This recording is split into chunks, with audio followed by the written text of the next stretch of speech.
Aviv terbakar, Haifa nyaris lumpuh total. Sistem pertahanan Israel bekerja keras siang dan malam, tapi tetap tak cukup kuat untuk menyelamatkan kota. Di balik serangan ini, satu nama terus bergema, Resvan, rudal balistik Iran, yang menabrak langsung jantung pertahanan Israel. Dua markas Mossad dihantam. Bukan kebetulan, ini bukan roket nyasar. Ini sinyal, Iran ingin dunia tahu mereka bisa menyerang langsung dan tepat sasaran. Tapi seberapa berbahaya sebenarnya rudal Resvan? Dan pertanyaannya kini, mampukah Israel bertahan dari gelombang berikutnya? Tetap di sini, kita akan kupas tuntas senjata yang membuat Mossad tak berkutik. Serangan Resvan bukan cuma soal rudal yang menghantam target. Ini adalah guncangan geopolitik, getaran besar yang merobek peta kekuasaan lama di Timur Tengah. Untuk pertama kalinya Iran bergerak tanpa perantara, tanpa proksi, mereka menyerang langsung ke jantung Israel. Dan langkah ini memecah landscape kawasan seperti belahan bumi setelah gempa. Amerika Serikat langsung mengecam keras, tapi anehnya, nada mereka terdengar defensif. Washington terlihat goyah, seolah bingung bagaimana menjaga pengaruhnya di kawasan yang makin liar. Sekutu-sekutu AS mulai bertanya dalam hati, masih bisakah mereka sepenuhnya mengandalkan Amerika? Di sisi lain, Rusia tak tinggal diam. Mereka mengambil posisi yang licin, netral tapi aktif. Sambil menyerukan deeskalasi di depan publik, Moskow justru makin erat menjalin hubungan senyap dengan Teheran. Buat Rusia, ini bukan sekedar konflik. Ini kesempatan emas untuk menggerus dominasi Amerika dan mengisi kekosongan pengaruh di Timur Tengah. Dan Cina jauh lebih berani. Beijing menyatakan dukungan terang-terangan. Mereka menyebut serangan Iran sebagai respon yang sah. Pernyataan ini bukan hanya dukungan moral, tapi pesan terbuka ke dunia bahwa kekuatan global sedang berubah tangan. Di belakang layar, Cina melihat ini sebagai momen strategis. Bukan hanya soal geopolitik, tapi juga soal bisnis. Pasar senjata, pengaruh militer, semuanya kini terbuka lebar untuk Beijing. Dunia menyaksikan semua ini seperti menonton sejarah ditulis ulang. Rudal hari ini bukan cuma alat perang, ia telah berubah jadi bahasa diplomasi baru. Bahasa yang keras, cepat, dan tak bisa diabaikan. Di balik setiap rudal yang meluncur, selalu ada cerita tentang kekuatan, ketakutan, dan pesan yang ingin disampaikan. The Resvan bukan sekedar logam bersayap yang menembus langit. Ia adalah lambang dari keteguhan Iran saat seluruh dunia mencoba menekannya. Rudal ini dikembangkan langsung oleh divisi antariksa IRGC. Lahir dari keinginan untuk punya senjata strategis tanpa bergantung pada siapapun. Di tengah embargo, sanksi dan tekanan global, Iran memilih jalannya sendiri. Mereka menciptakan mesin perang ini dari dalam negeri, bukan hasil beli atau hibah. Hingga akhirnya, pada tahun 2022, nama Resvan diumumkan. Namanya diambil dari salah satu konsep surga dalam tradisi Syiah. Tapi ironisnya, senjata ini lebih sering membawa kehancuran ketimbang kedamaian. Dalam operasi Trak Romaistri, Resvan jadi ujung tombak. Diluncurkan langsung dari tanah Iran, tanpa bantuan proksi, tanpa perantara.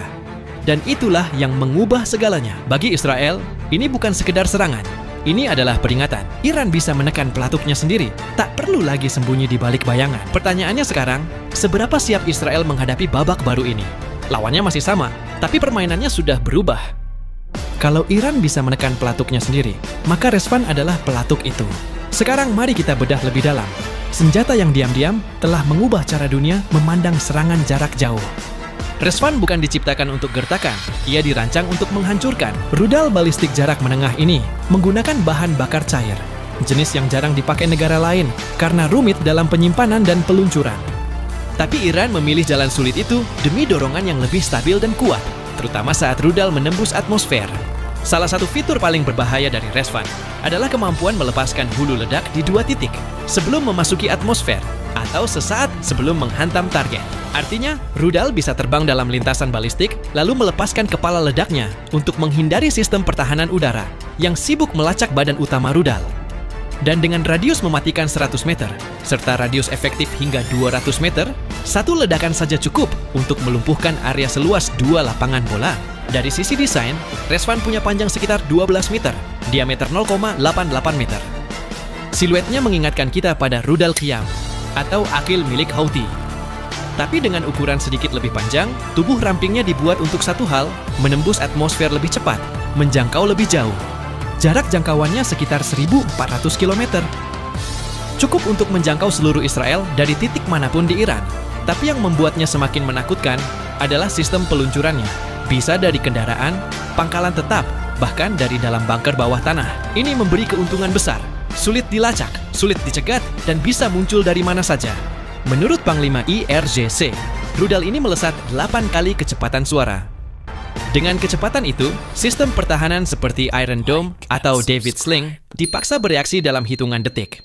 Tak ada ruang untuk lengah, dan bukan hanya cepat, Resvan juga cerdas. Ia menggunakan sistem navigasi presisi buatan dalam negeri. Akurasinya cukup tinggi untuk menghantam titik-titik paling sensitif, markas komando, pusat komunikasi, hingga landasan udara. Sebelum meledak di langit Israel, nama Resvan pertama kali muncul dalam parade militer Iran 2022. Bukan sekedar pertunjukan biasa. Parade itu digelar untuk mengenang dimulainya Perang Iran-Irak yang berlangsung dari 1980 sampai 1988. Tepat di sekitar makam Imam Khomeini, sang pendiri Republik Islam. Pasalnya jelas, dari luka masa lalu lahir kekuatan baru. Saat itu banyak yang menganggap kemunculan Resvan hanyalah bagian dari retorika khas Iran. Dari telegram dipamerkan, tapi niat penggunaannya masih diragukan. Banyak yang mengira rudal itu akan berkarat di gudang, bukan diluncurkan di medan perang. Tapi waktu berkata lain, April 2024, Resvan muncul dari bayang-bayang. Untuk pertama kalinya rudal ini digunakan dalam skala besar, menyerang sejumlah target strategis di Timur Tengah, termasuk pangkalan militer yang diyakini digunakan oleh Israel dan Amerika Serikat. Ini bukan latihan, bukan simulasi. Ini panggung tempur yang sebenarnya. Serangan itu jadi momen pembuktian. Resvan bukan hanya melesat, tapi menghantam.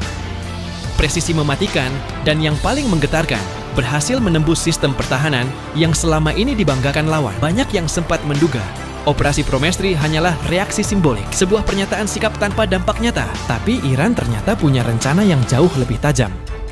Balasannya datang bukan sekedar cepat, tapi juga tepat. Dan di barisan terdepan berdiri Resvan, rudal yang tak lagi sekedar ditunjukkan di parade, tapi kini benar-benar dilepaskan ke medan perang. Kali ini, Iran tidak bersembunyi di balik proksi. Resvan ditembakkan langsung dari wilayah Iran. Tak ada selubung diplomasi, tak ada perantara. Rudal itu meluncur 1.400 km, menembus langit menuju jantung di wilayah musuh, mengangkut pesan yang lebih dalam dari sekedar ledakan. Pesan bahwa Iran kini berbicara langsung. Targetnya bukan sembarangan, Herzliya dan Sharon.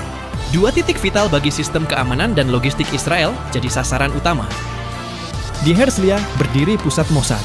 Selama ini dikenal sebagai zona ultra aman. Tapi malam itu, zona itu tak hanya berguncang, ia dilumpuhkan. Bukti lapangan menunjukkan efeknya. Bangunan hangus, sebagian ambruk, dan jaringan komunikasi yang sempat padam berjam-jam. Di Sharon juga, logistik militer serta pusat data ikut terkena serangan. Bukan hanya infrastruktur fisik yang rusak, tapi sistem pendukung operasi militer pun ikut tergoyahkan. Namun, hal paling menyesakan bukan sekedar kehancurannya. Yang paling membekas adalah kenyataan pahit. Rudal itu menembus pertahanan Israel yang selama ini dianggap tak tertembus. Ini bukan serangan biasa. Untuk pertama kalinya dalam 2 dekade, Israel tidak hanya kewalahan, tapi benar-benar kebobolan. Dulu banyak yang meyakini jika Iran menyerang, pasti lewat tangan orang lain.